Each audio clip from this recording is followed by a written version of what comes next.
புரட்சி தலைவர் எம்ஜிஆர் தான் நடிக்கும் படத்தின் கதையை மட்டுமல்ல, தனது கதாபாத்திரம் கூட பாசிட்டிவாக மக்களுக்கு நல்ல விஷயங்களை மட்டுமே கொண்டு போய் சேர்க்க வேண்டும் என நினைப்பவர்.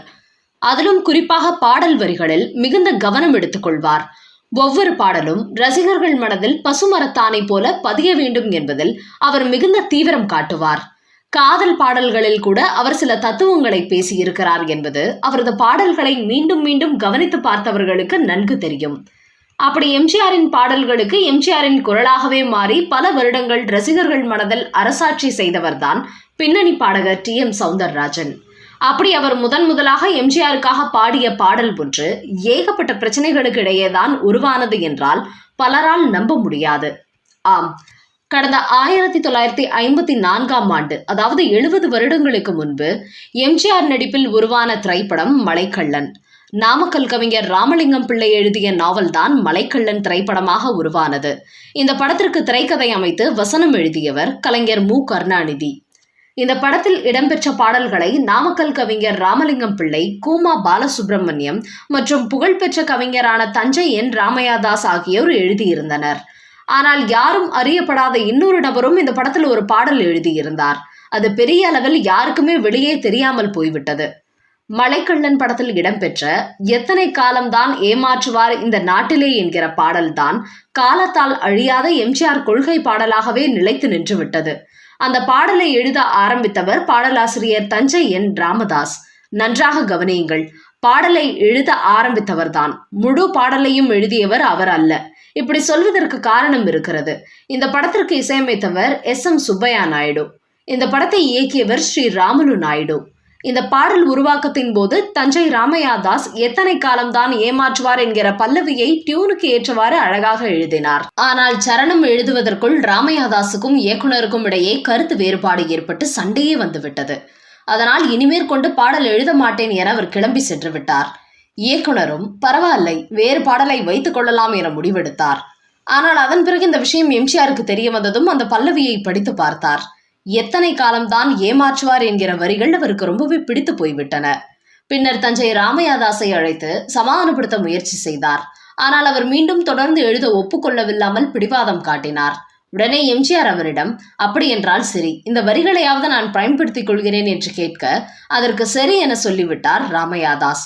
அதன் பிறகு இசையமைப்பாளர் சுப்பையா நாயுடுவின் இந்த பல்லவியை வைத்துக்கொண்டு சரணத்திற்கு இதற்கேற்ற மாதிரி யாரையாவது அழைத்து பாடலை எழுத வையுங்கள் என்று கூறிவிட்டார். அப்போது சுப்பையா நாயுடுவுக்கு கோவையைச் சேர்ந்த விவசாயி கோவை ஐயாமுத்து என்பவரின் நாட்டுப்புற பாடல் பாடும் திறமை ஞாபகத்திற்கு வந்தது. உடனடியாக அவரை வரவழைத்து இந்த பல்லவியையும் காட்டி பாடலின் சிச்சுவேஷனையும் சொன்னதும் சரணம் எல்லாவற்றையும் அவர் கடகடவென எழுதி கொடுத்து விட்டார் கோவை ஐயாமுத்து. இப்படி ஒரே பாடலுக்கு 2 பாடலாசிரியர்கள் எழுதியது அநேகமாக இந்த பாடலாக மட்டும்தான் இருக்கும். ஆனால் சரணத்தில் இடம்பெற்ற வரிகள் அனைத்துமே இன்றைய அரசியலில் இன்னும் மாறாத மக்களின் வாழ்வியல் என எந்த காலத்திற்கும் ஏற்ற வகையில் பொருந்தி போயிருப்பதுதான் ஆச்சரியம். இவ்வளவு பிரச்சனைகளோடு உருவான இந்த பாடலை தான் தனது முதல் பாடலாக எம்ஜிஆருக்கு பாடும் வாய்ப்பு டிஎம்எஸ்க்கு கிடைத்தது.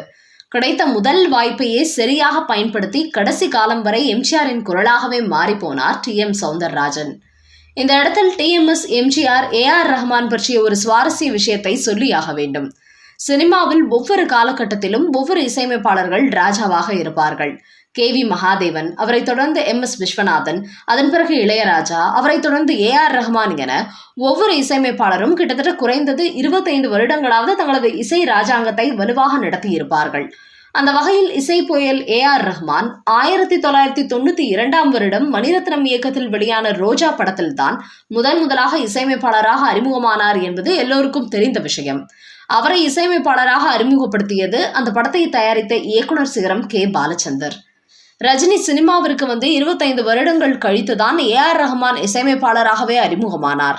அப்படிப்பட்டவருக்கு எம்ஜிஆர் உயிருடன் இருக்கும் போதே அவருக்கு பாடலுக்கு இசையமைக்கும் வாய்ப்பு கிடைத்தது என்பதையும், அப்போதே ஒரு மிகப்பெரிய பின்னணி பாடகர் இவன் நிச்சயம் பெரிய ஆளாக வருவான் என்று அவர் பாராட்டிய நிகழ்வும் நடந்தது என்பது இங்கே பல பேருக்கு தெரியாது. ஆம், அது உண்மைதான். A.R. ரஹ்மானின் தந்தை சேகரும் ஒரு இசைக்கலைஞர் தான். அதனால் சிறு வயதிலிருந்தே A.R. ரஹ்மானுக்கு இசையில் ஆர்வம் இருந்ததால் அப்போதிருந்து பல இசையமைப்பாளர்களுக்கு அவர்களது கச்சேரிகளுக்கு கூடவே சென்று கீபோர்டு வாசிக்கும் பணியை செய்து வந்தார் A.R. ரஹ்மான். அந்த சமயத்தில் ஒருமுறை சென்னை திருவள்ளூரில் நடைபெற்ற ஒரு கச்சேரியில் தனக்கு கீபோர்டு வாசிப்பதற்காக அன்றைய பழம்பெரும் இசையமைப்பாளர் TR பாப்பா என்பவர் ஒரு குட்டி பையனை அழைத்து வந்திருந்தார். அந்த கச்சேரியில் பாடுவதற்காக சென்றிருந்தார் பிரபல பின்னணி பாடகர் TM சௌந்தரராஜன். அப்போது அந்த குட்டி பையனை பார்த்துவிட்டு, என்ன இது பச்சை குழந்தைய போய் கூட்டிட்டு வந்திருக்கீங்க, இவன் சரியா வாசிப்பானா என்று கேட்டுள்ளார் TMS. அதற்கு அருமையாக வாசிப்பான் என்று TR பாப்பா சொன்னார். அப்போது உலகம் பிறந்தது எனக்காக, ஓடும் நதிகளும் எனக்காக என்கிற MGR பாடலை TMS பாட அந்த பையன் அதற்கு கீபோர்டு வாசித்துள்ளான். அதில் அசந்து போன TMS அந்த சிறுவனை தன் அருகே அழைத்து அவன் தலையில் செல்லமாக குட்டி, மோதிர கையால் குட்டி இருக்கிறேன், நிச்சயம் நீ பெரிய ஆளா வரப்போற என்று அன்போடு வாழ்த்தியுள்ளார். அந்த பையன் வேறு யாரும் அல்ல, AR ரஹ்மானே தான். இப்படி பல ஆண்டுகள் புரட்சி தலைவர் MGRின் குரலாகவே திரையில் பாடி வந்த TMSின் வாழ்த்து உண்மையிலேயே பலித்துவிட்டது.